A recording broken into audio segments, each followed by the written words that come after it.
আজ বানাবো ছোটো কাঁচা ইলিশ কেওড়ার টক। তার জন্য প্রথমে ইলিশ মাছটাকে আমি ছোটো ছোটো করে পিস করে নেব। এখন আমি কেওড়াটাকেও বেছে ধুয়ে পরিষ্কার করে নেব।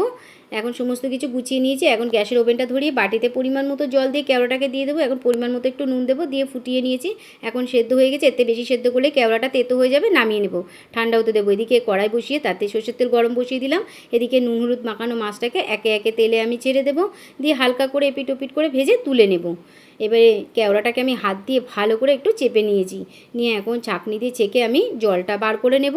নিয়ে আমার একদম পুরোপুরি রেডি হয়ে গেছে। এদিকে আমি ওই সর্ষের তেলে, মাছ ভাজা সর্ষের তেলে দিয়ে দেবো শুকনো লঙ্কা, কাঁচা লঙ্কা, কালো সর্ষে আর নুন হলুদ দিয়ে একটু হাতা দিয়ে ফোড়নটাকে আমি ভালো করে নাড়াচাড়া করে নেব। নিয়ে এখন দিয়ে দেবো কেওড়ার জলটা, দিয়ে ভালো করে আমি ঝোলটাকে ফুটিয়ে নেব।